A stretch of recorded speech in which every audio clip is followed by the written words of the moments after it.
Жалпы көрүүчүлөргө салам айтабыз, урматтуу көрүүчүбүз.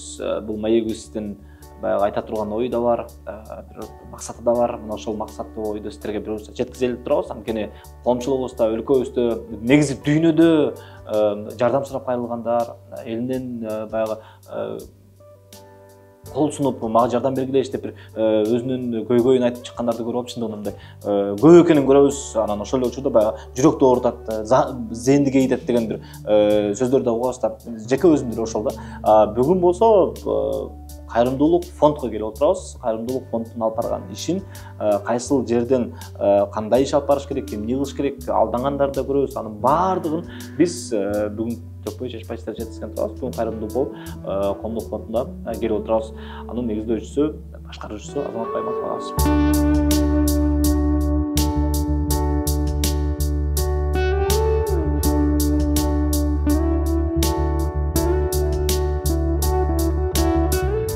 Ассаламу алейкум. Валейкум ассалам. Денсоңуз жакшыбы? Шүгүр. Аман эсенсиз. Жаратканга чек шүгүрлөр болсун. Таң атпай туруп эле тапырап иштеп атыптырсыздар буюрса. Анткени талабы ушундай болуп атат, элдин өтүнүчү ошол болуп жатат. Бул күндө ушундай кишилер келеби? Бул кишинин саны. Биз келгенде бир жок дегенде бир 6-7 киши деп отурду окшойт, э? Күндө эле ушундай болот. Кандай кабыл аласыңар силер? Кабыл алганда мен өзүм баягы бул жакта эл айрым учурда адам баласы дегиле жардамга же бир финансовый жардам эмес, даже мындай бир жакшы сөзгө муктаждык болгон учурлар көп учур болуп калат экен. Анткени ошол себептен биздин биринчи эле берген жардамыбыз жакшы сөзүбүз менен. Буюрса сиз жакшы болуп кетесиз, сиз буюрса үйлүү болуп каласыз деп кичине даават кылып, мындай айтып, шүгүрчүлүккө чакырып, сабырдуулукка чакырып, биринчи жардамыбыз жакшы сөздөрүбүз менен болот. Анткени жакшы сөз жан эркитет. Анан кийин уже кийинки маселелерге өтүп аракет. Бизде эми аракет, анан сабыр, шүгүр болсо, Кудай буюрса көп ийгиликке жетебиз деген эме менен алгачкы кадамдар башталат. Келиңиз, буга чейин бир канча сиз баягы маектерде берип жүргөнсүз, интернет желесинде дагы байбоңай чыгып турасыз, кайрымдуулук баягы видеолорду тартып, элдин назарына сунуштап жүрөсүз. Бул фонддун дагы иштегенин бир канча жыл экенин билебиз бекен? Ушул фонд боюнча сүйлөшөлү, жеке өзүңүз боюнча сүйлөшөлү. Азамат Байматов ким? Азамат Байматов бул бир карапайым жигит. Эл үчүн Азамат Байматов аркамда жакшы ийис калса экен деген инсан. Жакшы иши менен, бүгүнкү жасаган ишим менен уулума берген тарбиям, урпагыма берген тарбиям болсун деген Урам менен. Эми биз жакшылык кылсак кылбасак өмүрлөр өтүп жатат. Эмир оорусак оорусак дагы, кааласак каалабасак дагы өмүрдөн өлүмгө жакындап атабыз. Жаш кара дебей. Ошон үчүн жакшыны бүгүн жасап калышлык мүмкүнчүлүгүн Кудай ар бир инсанга берип жатат. Болгону аны жасап коюш керек, жакшылык кылып коюш керек. Фондко канча жыл болду экен? 9 жыл болду. 9 жыл. Эмнеге ушул тармак? Эмнеден келип чыкты да? Бул мен бала кезимден эле өзүмдө мындай бир ушундай бир сезим жашачу да, мындай. Менин табиятым мондай да, Эмир. Бирөө сүйүнткүм келе берет да, мындай. Сүйүнткөндөн рахат алган адам экем да, өзүмдү тааныганымчы. Мындай бирөөнү кубантана, бала кезимде эле бирөөлөр мындай карыган эне кетип барса, сумкасын жеткизип берип койгон, ал аябай батасын берип койсо, түм эле ошо мага бир сүйүнүч болчу да, мындай. Жыргап калчумун да өзүмчү. Анан мындай бата алушылыкты мен кичинемден жагында бизде тегеришкеде кары картаң, чоң апа, чоң аталарыбызга бар ошолор менен көп сүйлөштүм да. Негедир мен ошо азыр анализ этсем, ошо аксакалдар менен көп сүйлөштүм да, анан алардын сөзү андай деп сүйлөгөн сөздөр мага бир кандайдыр таасир берсе керек деп ойлойм да. Андан тышкары менин чоң аталарым дагы Баймат деген чоң ата. Мен Байматовмун да. Баймат деген чоң атамды эми жумурай журт билбесе дагы биздин айлана чөйрө жакшы билген инсандардан да. Мисалы, ошондой эле анын уулу Жүсбек деген чоң атам. Дагы эл үчүн кызмат кылган, мындай согушка катышкан, ушундай бир инсан болгон. Анын уулу атам дагы эл инсаны да, эл адамы бүгүнкү күнгө чейин. Анан мен дагы ошолорду көрүп, анан мен атадай болгум келет экен. Атаңдай болгум келет экен. Элдин уулу болгум келет экен. Анан ошол себептен анан фонд түптөлгөн себептери ушундан болуп калды. Анткени баягы мисалы Чыңгыз атабыз калеми менен, курч калеми менен элдин эсинде жана элге ушунчалык чоң бир коомго салым кошуп кетти. Чубак устазыбыз алган илими менен бул дүйнө акыреттин бактылыгын үйрөтүп, жамандыктан жакшылыкка кайтарып кетти. ал инсандардай мен бола албаарымды сездим. Анан менин колуман эмне келет? Колуман келген нерсени жасап, элимдин эсинде биринчи улдун акыретим үчүн, экинчи элдин эсинде калыш үчүн аркамда бүгүнкү аракет, бүгүнкү күн эртеңки тарых экендигин түшүнүп, анан ушул сапарда.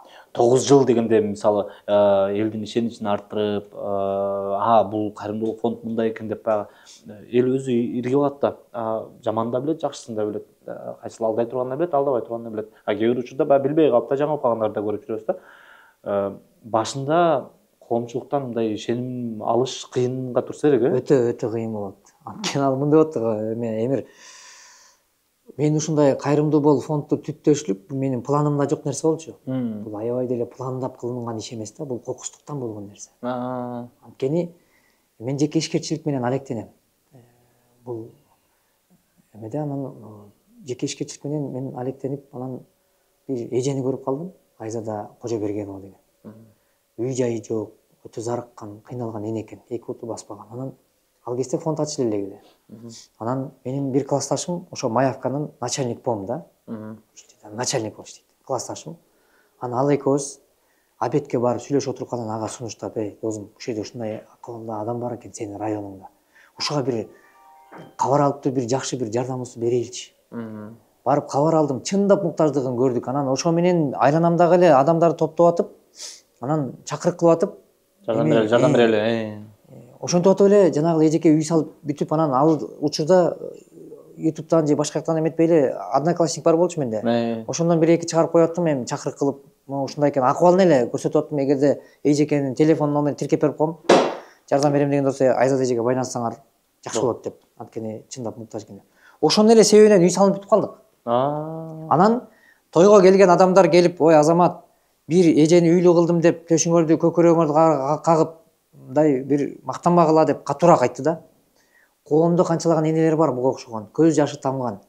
Коомдогу көйгөйдү коомчулук менен чечүүнүн жолун бир колго албайсыңарбы? Кымбат баалуу машина айдап койгонуңарга, зыңгырат үй салып алганыңарга, бир сулуу бикешти алып алганыңарга, же болбосо ушундай сыяктуудай бир жакшынакай кийим кийип алганыңарга көкөрөк какпагыла. Ал чыныгы жигиттин сапаты эмес. Чыныгы жигит кыргыз деген монт жашаган деп мындай эженин сөзү курчу экен да. Намысты ойготту ошондочу. Анан айтты коомдук фонд деп, анан ошол коомдук фондду түптөөнү ошол эжеке сунуштады. Ал эжеден Алла ыраазы болгон болсун.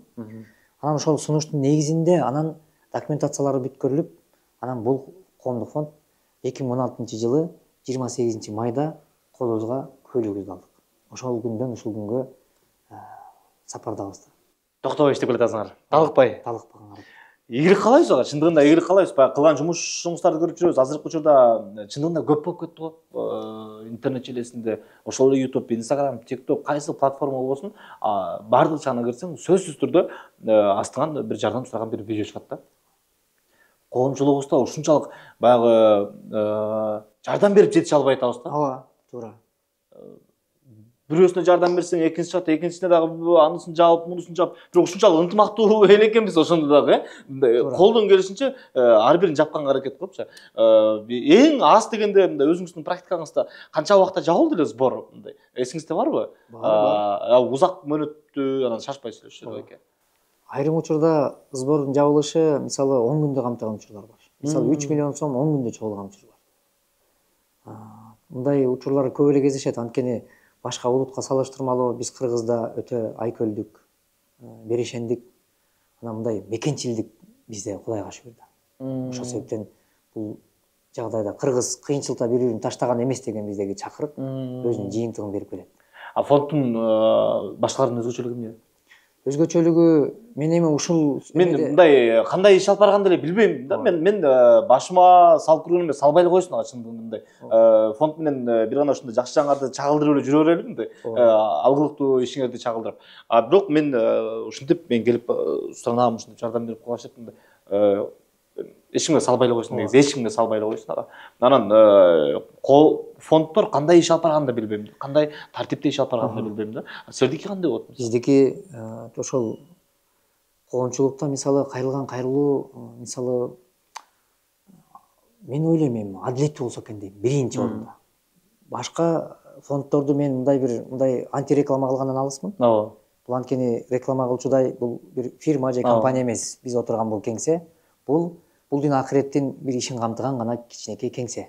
Сооп таап алайлы, жардамга келген адамдарга бир жардамыбызды берип өзүбүзгө таандык соопка ээ болойлу деген гана түшүнүк менен. Бирок өзгөчөлүгү ошол арам адалдын эмесин жакшы айырмалап билгендиги эмеси камтылып, мисалы кайрылган адамдарды иликтөө эле сөзсүз жаза алат.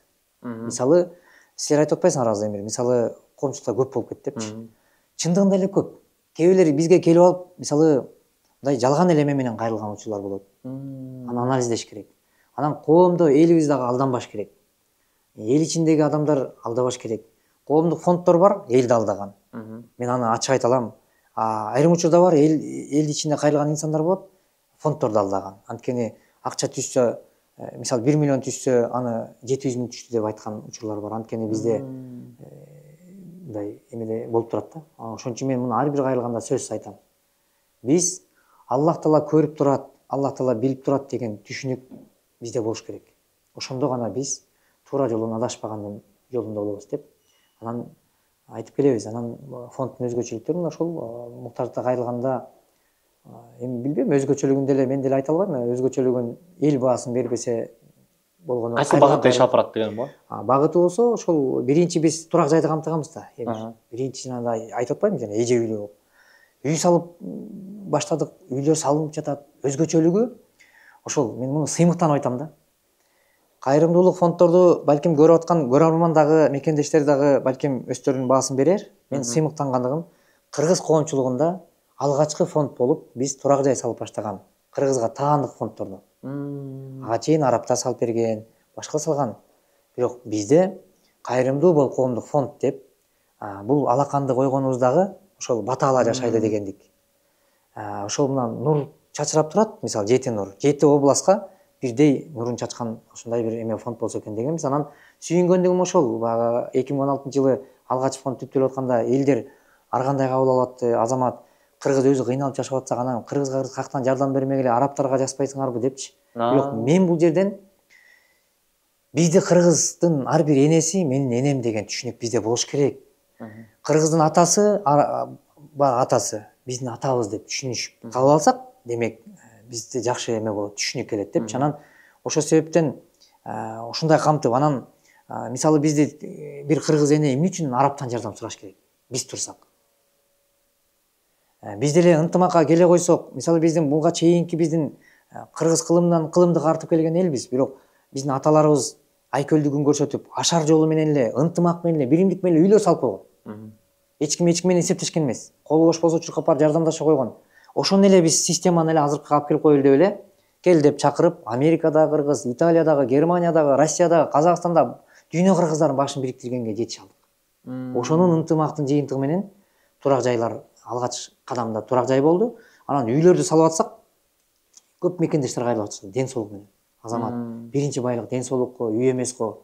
Биз үйүбүздү сатып ден соолук жакшы табылып атабыз деген кайрылуулар көп боло баштады. Ошолдон кийин биринчи себеби тигил болбоду. Экинчи себеби анан ден соолук жааты камтылып, ошо менен ден соолук жааты да камтылып, анан биз изденүү жолдорду, эки багыт менен изденүүлөрдөбүз. Кимдер булар? Эмне үчүн бул дарыгерлер, доктурлар? Бул жерде мисалы бизге кайрылган адамдар ар кандай диагноз менен келишет да.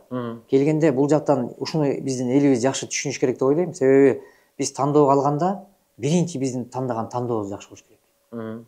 Себеби ошол клиниканы тандаганда туура тандаш керек. Кээ бир мекендештерибиз клиниканы туура эмес тандагандан жаңылып атат. Айрым учурда ошол врачтарды тандаганда туура эмес болуп калып атат. Анткени бул жерде профессионал врачтар камтылыш керек. Мен ачык айта алам бул жерден. Айрым учурда башка клиникалар, жаңы ачылган клиникалар болуп калат. Жаңы ишин баштаган врачтар болуп калат. Кээ бирде практиканттар болуп калат. Бул иште чала экендигин мен баса белгилеп айткым келет да. Биз көрүп турган бул врачтар профессионал врачтар. Күчтүү врачтар. Ошол жактын бүттүгүн анализдеп, карап, алардын мисалы тажрыйбасына карап, мисалы буга басым жасап, анан бөйрөктү жасаган врач, мисалы онкологторду күчтүү, мына могул гепатологторду, ушуларды бир туура тандоого алып туруп, анан бул жерге бүт коюп койгонбуз. Себеби силер баратканда мына бул врач силерге операция кылат. Буяктан чыгып аткан кыргыз кайсыл клиникага барарын, кайсыл врач жасаарын толук маалыматты алып алганан чыгат. Өзгөчөлүк ошондо. Кээ бирлери бияктан чыгып атканда айрым адамдар кайрылат да. Сурасаң, кайсы клиникага баратканын билбегендер бар. Так билбейт. Билбей туруп, анан бул жерде базарга айланып жиберишет. Мисалы, бул ден соолукту базарга айлантып атат бүгүнкү күндөчү айланасын. Себеби арзаныраак айтышат. Эми Индиядагы клиниканын баасын өйдө ылдый түшүрүп жүргөнгө мен ойлойм, мындай анчалык таасирин берип жүргөн деле адам болбосо керек. Мен аны антип айта албайм да. Клиникалардын койгон баалары болот, ошол баада гана болот. Анткени бул врачтардыкы тиги кээ бир жаңы ачылган клиникалардан айырмачылыгы бар. $1000, $1,500 кымбатыраак болот, бирок сапаттуу болот. Биз кийген кийим дагы фирменный болсо, сапаттуу болсо, кийген кийимибиз да кымбат болуп атпайбы? Биз фирменный экендигине карап алып атпайлыбы? Кийимди тандаганды билген кыргыз өмүр менен өлүмдүн алдында турган врачты туура тандаганды билиш керек деп мен элиме журтума да айткым келет.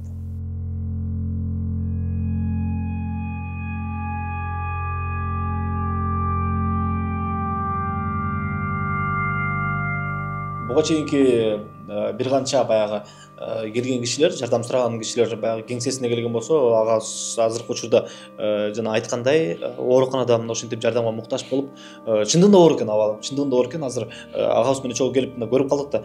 Өзүңүз тиешелүү суроолорду бериңиз ага. Өзүңүз тиешелүү мындай дары-дармегиңизди мындай жардамыңызды көрсөтүп атасыз. Азыркы учурда ошол айткандан кийин буюрса өзүнүн реквизитин тиркеп жардам көрсөтсөк жакшы болот болуш керек ага, келиңиз. Азыр бизде мына ушундай кайрылуулар көп да, бирок ошонун бири катары келип отурабыз. Анан азыр эме айтсаң жеңиш. Мен дагы азыр сени биринчи жолу көрүп атам да. Биз телефондо сен байланыштың. Анан сөз башынан болсун деймиз, түшүнүктүү болсун элге дагычы. Өзүң каяктан болосуң азыр жеңиш? Жалал Таш көмүрдөн болом дедиң, Анан баягы мындай акыбалда жатканда сен жалгыз эле жатасың да бердечи? Эч кимим жок, дары-дармекке деп атпайсыңбы? Бир тууганда ата-эне бир тууган деген каякта? Кача кеткен жок связь да. Байланыш жок бирок, Көптөн бери. Сен канча бир туугансың? 3 тууган. Эркек балдар барбы, бир тууган? Бир үкөм. Бир үкөң бар, Апам менен. Жаш канча да? 25. 25. Аны менен байланыш жокпу? Связь жок болуп жатты. Сен өзү буга чейин деле байланыш жок болгон да? Оор элекке чейин деле. Жок. Ору карап операция болгондо баары берди болчу. Анан кийин жумушка иштеген кетишкен. Иштеген кетишкен. Связь жок. Өзүм бул жерде иштеп, квартирада жашап жүрдүм эле.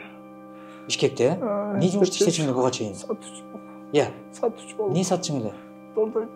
Реализатор болуп. Жеңиш, мындай кылабыз. Мен кээ бир суроолорум оор тийсе кечирим сурайм.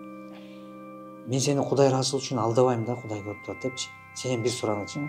Бизге да так жоопторду бер да, анткени бул видео эртең элге чыкса, сенин жакшы жаманыңды эменин чын калпын эртең эл эле төгүндөп коет да. Ошон үчүн ачык айт, макулбу? Анткени бизди Кудай көрүп турат да. Азыр сен саудагерчилик кылып жүрсөң, анда дегеле колдо акча болуш керек эле да. Жок, реализатор күнүнө. Реализатор болуп. Күнүнө канча алчың эле? 200. Эми мен деле буну сураганда бир тергөөчү катарында эл кабыл алып калбаш керек, бир тактоо иретинде керек да. Анткени коом деген элде андай. Сен буга чейин каякта жашап, каякта жатып жүрдүң? Квартирада. Анан төлөй албай калгандан анан мечитке жатып калдың деди. 2 күн төлөй албай. Мечит жатышы бутум, чөшүрүм деп, бутум көрдүм. İçim воспаление кетип, суу чегелерим тешилип жарылып, кышказаным элиң алып. Азыр сенин бул жерде жатканыңды бияктан эми биз кыргыздар тууганчылыкпыз да, мисалы байкебиз атанын бир туугандары дегеле ушундай болот. Анан аларда бир кабар барбы сен бул жерде жатканыңдан? Агам кабары бар. Бишкекке келсем терлеген. Карап жата турган эч ким жок да, өзүм менен өзүм. Үйлөнгөнсүңбү? Жок. Жашың канчада эми? 30-та. 30-тасың, бирок үйлөнө элексиң бул күнгө чейин, Bir жылдан бери ошол менен күрөшүп келатам. Бир жыл болуп калдыбы? Күрөшүп келатам. Осложнение кетти. Азыр эме да, жеңиш. Сага керектелчү дарылардын бүттүгүн алдыртып, эметипчи. Дар-дармек маселе, анан азыр бирде тамак аш ичип атасың да? Чөп ошол жатты. Ден соолук калайбыз чынында. Сакайып кеткиле. Эми керектүү жардам буюрса болот болуш керек. Азыркы учурда эң биринчи жардамды дарыгерлер көрсөткөндөн кийин агабызга айтышкан экен, керектүү дары-дармектерди азыр алып келди. Мына ошолорду эми керектеп え тургула буюрса,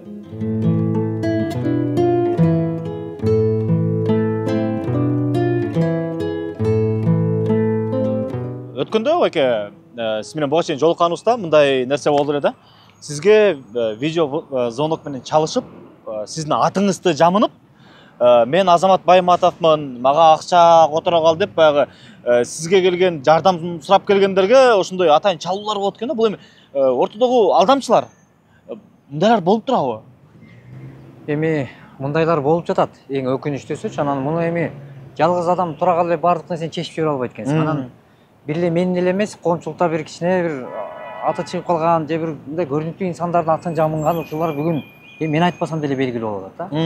Анан бирок мен бул жерден мындай элге да айткым келет да, ошондойлор болуп жатат. Бирок кыргыздын жакшы сөзү бар да, өзүң сак бол, коңшуңду уруу тутпа дейт. Анан өзүбүзгө сак болойлу, урматтуу мекендештер. Анан баягы мен деле өзүмө да кээде ыңгайсыз болуп калат да. Мисалы, мен Азамат Байматовмун деп байланышып атат дейт, анан как будто мен өзүм уюштуруп аткан сыяктуудай болуп эле. Анан ал номерлер регистрация болбогон номерлер экен, текшерип калабыз кээ бирдечи. Өзүгү тактайын деп. Ооба. Анан бул боюнча биз МВДга да кайрылдык, мисалы БКМга да кайрылдык, менчи ушундай болуп жатат деп. Эми жашоо ушундай экен да, 5 кол тең эмес. Ошол учурда мисалы жардам сурап аткан эл арасында жүргөн ошондой жардамга муктаж инсандар эмнеден сак болуш керек? Кайсыл жагына көбүрөөк маани бериш керек? Мисалы фондторго келгендечи. Фондтордон жаңылгандарды деле мен укканым бар болчу да. Мен ошол кайсыл жерлерге көбүрөөк маани бериш керек экенин айтсаңыз да. Мен эми бул жерден фондторго деле атын атабай эле койсоңуз болот. Өзүм мындай баа бере албайм да, анткени эл берет баанычы. Анткени мисалы фондтор бар, мисалы айырмачылыгы мен мынтип айткым келет. Мисалы кайрымдуулук фондтор болобу, блогерлер болобу, бүгүн элдин бир ошондой жагдайынан пайдаланып кеткендер бүгүн чекеден чыгып жатып атат. Ошон үчүн элдерге ошо биз реквизитти ар бир кайрылган адамдардын өздөрүнүкүн тиркеп беребиз. Кайрылган кишиникин. Кайрылган адамдын өзүнүкү тиркелет. Анткени алар үчүн да бул ыңгайлуу. Акча бар жерде мындай түшүнбөстүк көп жаралат. Анан ошон үчүн мен айткым келет, ошо өздөрүнүкү тиркетсе жакшыраак болот. Анткени талап кылганды да билиш керек. Ошондой талап кылганды билсе, анан өзүнүн дагы мындай укугун коргогонду дагы ар бир мекендеш билиш керек. Ошол себептен анан менимче кээ бир учурларда жанагынтип бараткан багытын аныктабай туруп, өзүнүн мындай бараткан мындай кадамын тактап албай туруп эле болжолдоо эле чуркап, анан тиги айтса тиги ишенип, буга айтса буга ишенгендер көп ката кетер экен. Кайрымдуу бол фондунун бир мисалын көрүп калгам, видеосун көрүп калгам. Бир мен жаңылбасам бир жыл, 2 жылдын аралыгы болуп калды болуш керек да. Ошол аралыкта бир элибиздин арасында жүргөн мына ушундай жардамга муктаж үй бүлө кайрылат. Ал болсо жолдошуна, мен жаңылбасам, жолдошуна мына ушундай сбор ачылат, акча чогулат. Анан каза болуп калгандагы өтүп кеткен учур дагы болот экен да. Бул учурда кандай болот да? Сиз акчаны кайра кайтарып берип койсоң, кийинки муктаждарга жакшы болот эле деген видеону көрүп калдым эле да. Бул мындай экен, Эмир. Эми жашоодо канча адам болсо ошончо түшүнүк бар экен, ошончо тагдыр бар экен. Анан өкүмү, Кудайдын өкүмү менен жашайт экенбиз. Кайрылган адамдардын баары эле жакшырып кетпейт экен. Жашап аткан адамдар эле жашай бербейт экенбиз. Ушундай экен. Анан ошол келиндин азыр атын деле атабай эле коеюн. Анткени себеби аны белгилүү, аны менимче азыр бул эфирде көргөн адамдардын баары эле билет. Анткени жанагы кабырда жаткан өтүп кеткен мекендешибиз тынчыраак жатсын. Бирок ошол мекендешибизге $40,000 ашык акча чогулду. $20,000 Индияга барганда, кеч баргандыгын айтышты. Анан ал жерде кеч баргандыктан бул жардам көрсөтө албайт экендигин билдирди. Анткени ал жерде болушунча баягы кайра кеткенге, мисалы ал жерде кароолор жүрүп жатат да. Анан болушунча аракеттер жасалды, анализдер тапшырылды, жакшырткан аракеттер болду, бирок бизде бүт видеолор бар да. Бирок ошол мекендешибиз $20,000 сарпталып, анан калган эмес менен бияка келди Кыргызстанга. $20,000 артты. Эми ал үй бүлөгө дагы ошол бир жакшы адамдардын жардамы менен үйү бар экен. Бирок үйүм бар экен да айткан эмес да. Алгаччы. Анан мен ойлогом да, эми үйү жок болсо мынча баласы менен үйлүү болуп калсын деп ошол акчаны эле өзүнө үйүнө жумшамак. Бирок үйү бар экенин билгенден кийин, демек жакшы эле экен. Эми бала чакасы менен, бала чакасынын деле ден соолугун карасак, ден соолугу деле жакшы эле экен. Анан мен ал карындаштыкка айттым, бир тууган күйөөсү өтүп кеткенден кийин. Эми могу артып калган акчанын $20,000, $10,000 өзүң алып кал бала чакага. Калган акчаны мына азыр мына сенекоз менен азыр больницага кирип чыкты. Мына жаткан баланын эч кимиси жок. Бул даралган акчасы жок жатат. эми ошол элден чогулган акча элдин ушундай бир жардамына жараса жакшы болмок да. Анан ал жардамына жараса, ошол кабырда жаткан адамга дагы бир сообу барып турса, анын үчүн да пайдалуу болмок да. Артып калган акчага мисалы кээ бирлер Байматов талашып атат деген туура эмес түшүнүктү таратышат. Анан ушундай сыяктуу. Аны мен талашкан жокмун да. Аны андан алып туруп 10 000 доллар алып туруп 2 000 доллардан 5 адамга бөлүп берип койсок, кандай чоң жардам. Кишинин кирин сороо турган, азыр дарысын эмес, тамагына эмес, дарысын акча таппай аткан мага окшогон бир бечараларга жакшы болмок да. Ошон үчүн мен бул жерден айткым келет. Кыргыз ата ушундай данышман болгон экен биздин аталарыбыз. Туурасын айтсаң тууганга жакпайсың деген сөздөрдүн эмесин, аталардын сөзүн мындай түпкүрүндө айрым учурда түшүнүп жатам. Ушундай экен. Бирөөсүнө жагасың, бирөөсүнө жакпайсың. Бирок самый главный эмир мен айткым келет. Самый главный биздин багытыбыз Кудай ыраазычылыгын табуу болгондуктан Кудай үчүн жасай бериш керек экен. Жактырса жактырбаса деле. Анткени элге жагына албайт экенбиз да. 5 кол тең эмес, 5 кол тең эмес. Негизи баягы келишим түзөсүңөр да туурабы? Мисалы, эмне деп айтабыз? Пациент деп айтабыз, кайрылган киши, жардамга муктаж киши деп айталы. Ошолор келгенде кандай келишим болот?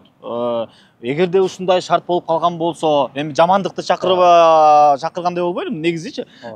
Ушундай шартта мына ушундай каралган деп айтылабы? Жок, бул жерде сөзсүз түрдө келишим бар. Ал келишимге өзү да келип кол койгон.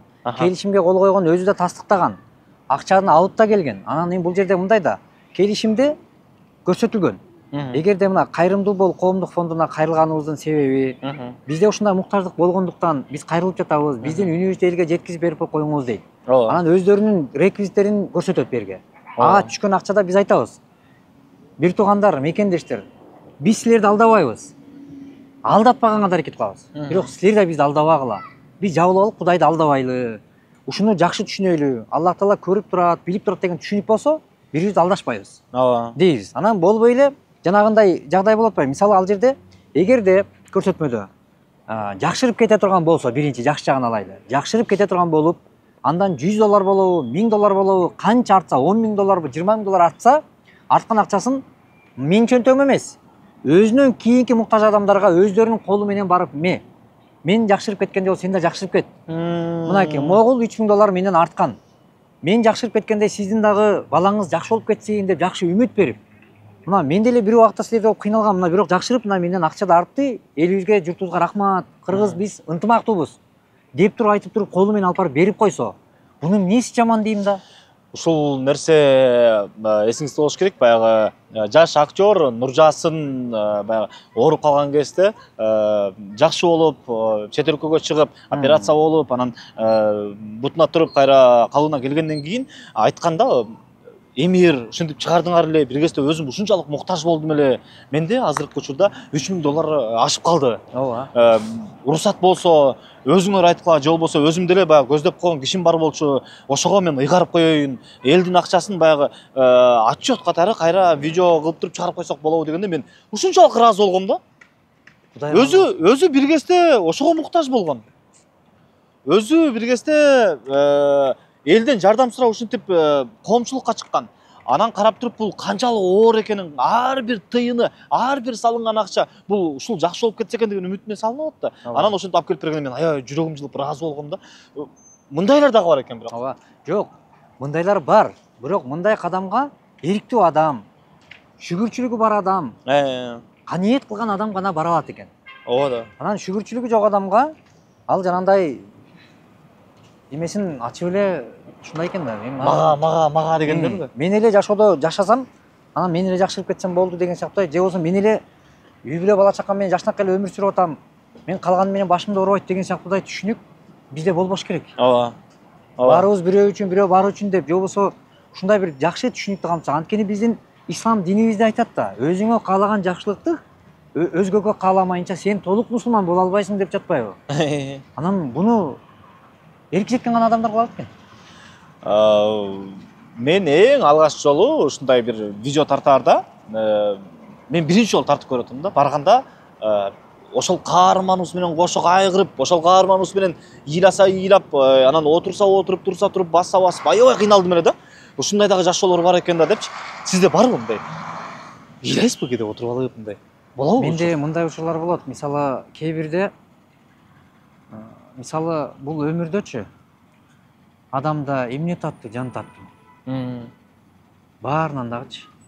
Бирок жан берип аткан адамдын жанында отуруп, ал бул жашоо менен коштошуп атканда ошол акыбалды көргөндө мен муну көп учурда отурам да. Анан кээ бир учурларда врачтар чечимин чыгарат.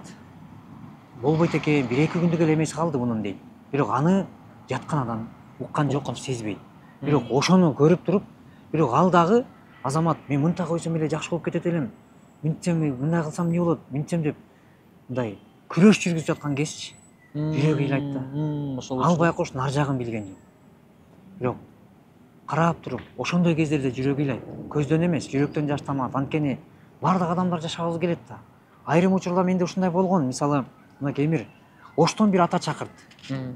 Аябай азаматты чакырткыла дептир. Анан мен бияктан балдар кыздар мага самолетко билет алып беришти. Барып келгенимдичи. Анткени мен ар бир кайрылып эле мен билет алып уча албайм да туштарга. Анан мен айтам да, кээде ушундай жагдай болуп калат депчи. Анан алар алып берди, мен учуп бардым. Барсам больницада жатыптыр. Анан больницада жаткандан кийин кирип, эми карасаң эми Кудайдын буйругун. Кирип, анан атадан кабар алдым. Кирип туруп, атага жылуу сөзүмдү айттым. Сиз жакшы болуп кетесиз Кудай. Мына уул кыздарыңыз, жакындарыңыз баары тыпырап аракет кылыптыр. Бирок ошонун катарына мен да келдим. Буюрса баары жакшы болот сизге, жакшы болуп кетесиз. Сиздей болуп, сизден да оор акыбалда ала жакшырып кеткен десем, баягы сүйүнүп, жүзүнө жылмаюу келип, мен сага аябай ыраазымын балам. Азамат, ушинтип келип койгонуңа рахмат, алтыным. Мени бирдеке кылып эртерээк алып чыгып кеткилечи Кыргызстандан, деди. Анан буюрса мына аракет жүрүп атат, документация баарын жөнөтүп дайындап атабыз. Дедим дагы, видео тарттым. Анан суу алып берип койчу деди.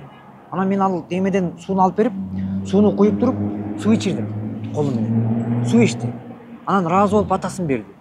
Анан мен чыктым дагы, келе бердим да, аэропортко келдим. Бияктан келип аэропорттон түшсөм, жана ата өтүп кетти деп мага кыздар ызылдап ыйлады.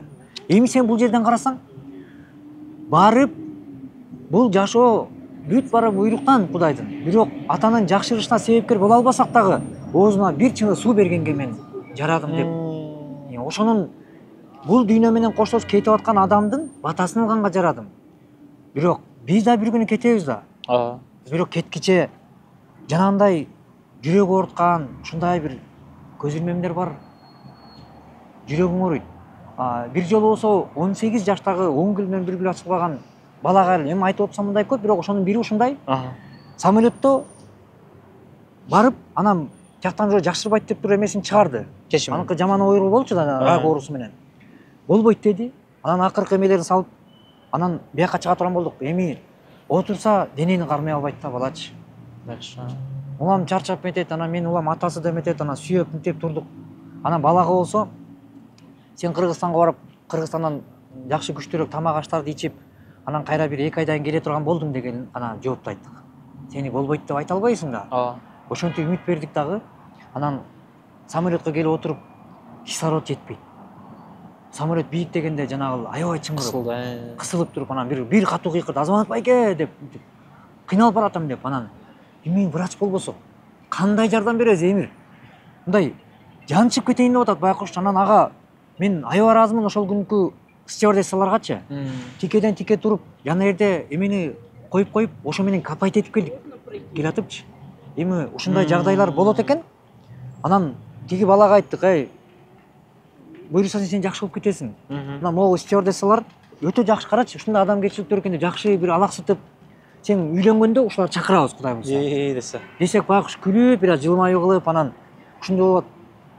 Анан келгенче дем салып, отурбай туруп келдик 3 саатчы. Атасы байкуш бир отурган жок да, желпип дем жетпей атат. Анан самолетто ошол болгону ошол бир 2-3 кислород болот экен. Ошону колдондук да, абадачы. Өлүп калбаштын күнүн көрүп. Эми мындай учурларды мен эмне деп айткым келет? Бизче мындай Эмир ошол бала дагы өтүп кетти да келгенденчи. Эми мындай көрүнүштөрдү көрүп атканда адам мындай жан дүйнөдө мындай кээ бирлер айтып берет да мага, сен Азамат мындайларды көп эле көрө берсең бат эле катайып кетпейсиңби? Оорукчан болуп калбайсыңбы өзүң? Сага эмне Кудайдын азабы деген мага пикирлерин айтышат да. Мен ушул жерден айткым келет да. Ооруп аткан адамдын барып акыбалын сурап коюштук азапка жатпаса керек. Мындай түшүнгөн адамдар үчүн. Мына биз бардык, ден соолугубуз жакшынакай болуп туруп, ооруп аткан адам алдына барып, сен жакшы болуп кет, бир тууган, сиз жакшы болуп кеттиңиз дегендин эмнесинде азап бар? Азап ооруп аткан адамда болуп атпайбы? Ушунун айырмасын билбеген кээ бир мекендештерибиздин ушундай ар кандай бир ыңгайсыздай суроолору бир ойлондурат да. Анан ошон үчүн мен айткым келет. Бүгүн басып туруп жүргөнүбүзгө, көзүбүздүн көрүп аткандыгына, бүгүн балдар кыздарыбыз каршыбызда чуркап жашынакай болуп күлкүсүн жаңырып, анын күлкүсүн угуп турганыбызга, көрүп турганыбызга, курсагыбыз ачып отурса дагы ошондой акыбалда отурганыбызга, мына мынтип төшөктө жатпай, мынтип басып жүргөнүбүзгө биз шүгүр кылыш керек. Бизде чоң байлык бар. Ушул байлык. Ушуну айткым келет да. Байлык десе эле биздин бир машинаны же үйдү эмес да. Ушул материалдык байлыкты көбүнчө ойлой береткенбиз да. Азыркы ошол айткандарыңыздан улам эске келип атат. Биз өзүбүздүн YouTube каналыбызга дагы бир канча кайрымдуулук иштерди чыгарып жүрөбүз. Анан элдин жардам болгондон кийин Эмир командаңарга рахмат деп айткан сөздөрүн укканда биз дагы өзүбүзгө чоң бир жумуш жасагандай аябай сүйүнүп бир кубанып калабыз да. Анан мындай нерсе да бар экен да.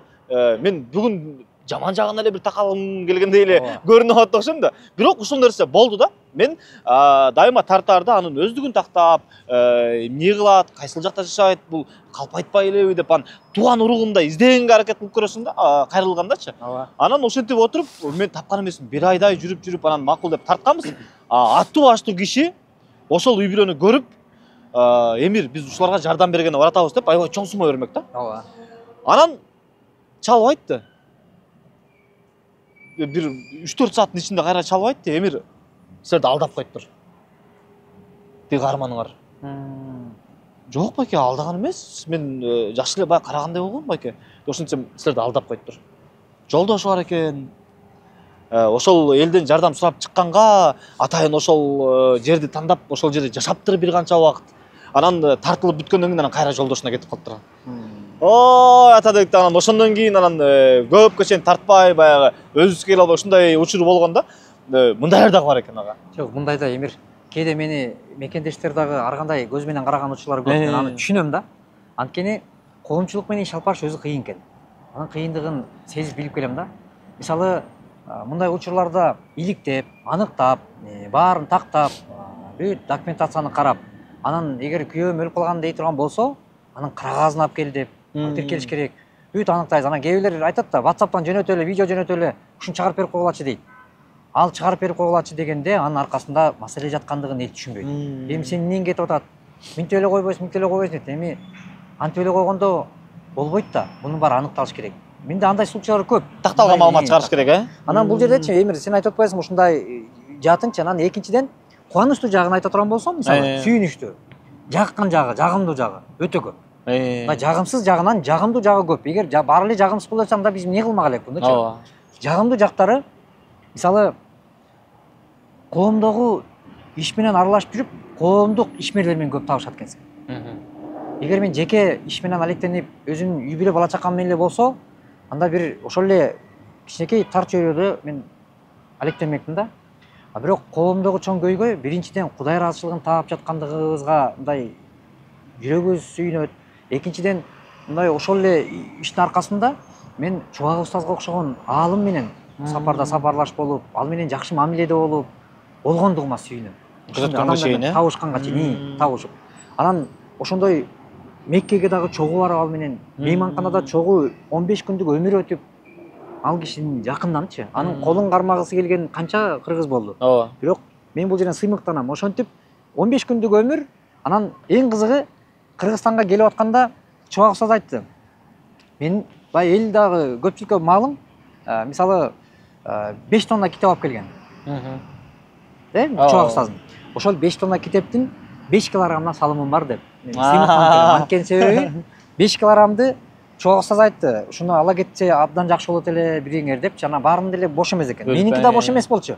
Бирок кийим кечелеримди алып таштап, ошол жака таштап, анан керек мындай эмелеримди алып, бираз мындай керектүү жарактуусун эметип туруп, анан калганын таштап, анан замзам сууну албай коюп, анан устаз менен эми кайра кайра келе бермек беле, мындай мүмкүнчүлүк бириле да. Ошол мүмкүнчүлүктү туура түшүнүп калганыма сүйүнөм. Ошентип устаздын 5 килограммын мен алып кетем деп мен салып, анан 5 килограмм Кыргызстанга келген китептин 5 тонна китептин 5 килограммда салымы бар да. Буга сыймыктанам. Ошол менен бирге элдин уулу, мисалы Элмир Бегиманалиев, бул агаларым менен мен аябай санаалаш болуп, жакындан ушундай бир эмеде болгонума сүйүнөм. Айтып отурсам бир канча. Мисалы Саламат Садыков эжеке окшогон, Сыймык Бейшекеевке окшогон. Анан мына алы мисалы ушундай эми атап отурсам көп мындай коомго пайдасы тийген, же болбосо маданият жааты болобу ушундай.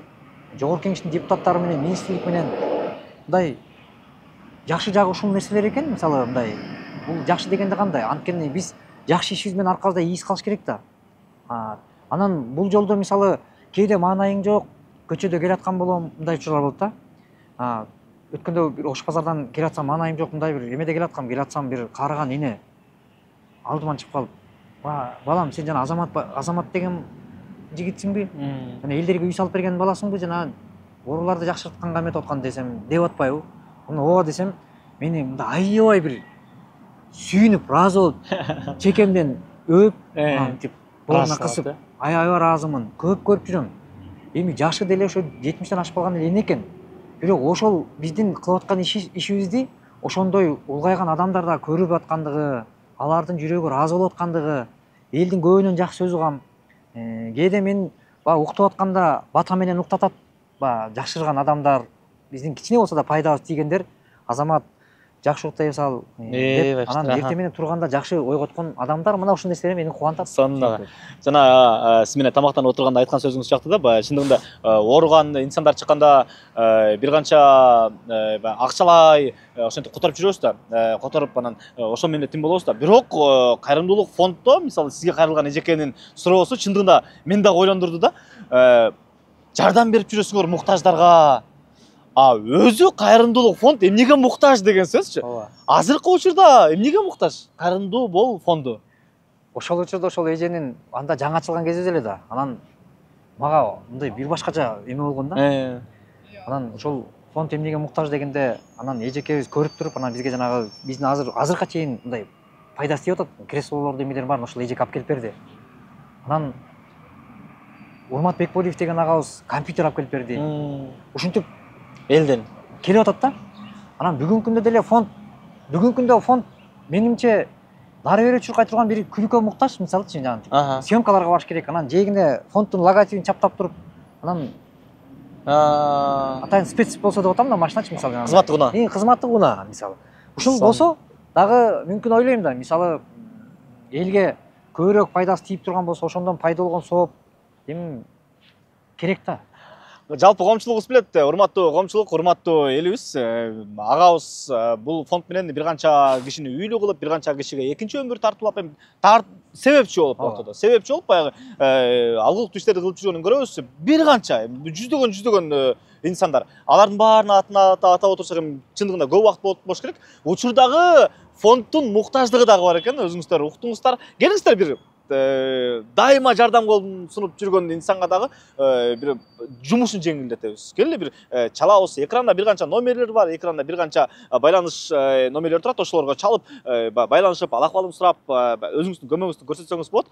Мен ыраазычылык айткым келип атат дагы. Биз кичинекей эле бир жерин аралашып, кичинекей эле бир мындай кайрымдуулукту кылып жүргөн болсок, сиздин азыркы кылып аткан жумушуңуз күндө эртең менен туруп, мен бүгүн бул кишиге жардам, бул кишиге жардам деп сиз максаттуу ошого баратасыз да. Биз айына бир 2 жолу, 3 жолу ошол нерсени кылабыз да. Сиздики бул жылдап ушундай 9 жылдан бери келаткан болсо, ошого чыдап, эл менен бир болуп, элдин алкышын алып, ошол эле учурда жанагы айткандай экинчи өмүр тартуулап бератасыз ага. Жыйынтыктап берсеңиз сонун болот ага чындыгында. Бүгүнкү күндө жыйынтыктоо сөз ошол эл оорубасын, эч ким оорубасын. Аллах Таала бул дүйнө ахиреттен бактылуулугун берсин. Өлкөбүз өнүгүп өсүүсүн тилектешмин. Ошо бөтөн эл, бөтөн жерге барбастан өз өлкөбүздү жакшырышты жараткан насип кылсын. Бир да кыргызма бүгүнкү күндө мен бийлик башындагы биздин атка минер аталарга дагы рахматымды айтам. Анткени себеби бүгүн өлкөнүн өнүгүүсү көрүнүп турат, жылыш көрүнүп турат. Эми ушундай аракеттер болуп турса, мен ойлойм, Кудай бурса жакшы болот баары. Аны үчүн бизге эмне керек? Биринчи эле бизге эң кымбат нерсе ынтымак, биримдик. Анан өлкөнүн өнүгүүсүн кааласаң өз салымыңды кош деген сөз бар. Ошондой өз салымдарыбызды кошуп, биз деле эми кыйратып аткан дегенден алысмын өзүмдү кыйратып атам деп. Бирок менин акылым эмнеге жетип жатат, ошону жасап, анан бүгүнкү күн эртеңки тарых. Анан буйруса бул ишти талыкпай, чарчабай да жасаганга аракет кылам. Бул биринчиси Кудай ыраазычылыгы үчүн, экинчиси эмгегибиз, элибиз үчүн. Анан буюрса силердин да ишиңерге ийгилик. Ийгилик, бар болуңуз. Силерге дагы рахмат, анткени бул командаңарга, анткени ушуну дагы интервьюга чакырып, мисалы кээде телеканалдар чакырып калат, анан барып ушундай маек кылып, анан элге, журтка, анан мисалы биздин эртеңки келечек уулдарыбызга кыргыз деген бири менен бири ынтымак кылып эле үй салып берип коерун алар көрүп билип, алар биздин бүгүн кылган ишти эртең алар жасаса, анан ушинтип эле ынтымак менен жакшы көрсөтсөк дейм да. Ооба. Ошол менин кыялым, үмүтүм. Бар болуңуз ага. Ишиңизге ийгилик каалайбыз. Урматтуу көрүүчүбүз, биз дагы Азамат агабыз менен баягы эки багытта иш алып барганын буга чейин укпадыкпы, айтып кетпедиби? Бүгүн болсо биз ошол эле ооруканага барып, ошол эле буга чейинки кеңсесиндеги бир канча киши келип жардам сурап, баягы бул жака мени жөнөтсөңүз, бул жака жөнөтсөңүз, же болбосо сбор ачып берсеңиз деген кайрылууларын көрдүк да. Кийинкисинде экинчи багыт баягы үй салып берген багытын чагылдыралы ага, буюрса. Ошол жааттан дагы кандай салынган, эмне болуп салынган, жашоосу кандай жеңилдеди, мына ошону чагылдыралы. Азыркы учурда урматтуу көрүүчүбүз, биз жыйынтыктайбыз. Келиңиздер, алкыш сөзүңүздү айтыңыз, мактоо сөзүңүздү айтыңыз, агабызга дем бериңиздер, күч бериңиздер, дагы да болсо алгылыктуу иштерди жасай берсин. Биз маегибизди жыйынтыктайбыз. Кайрадан кийинки көрүүдөн көрүшкөнчө аман эсен туруңуздар.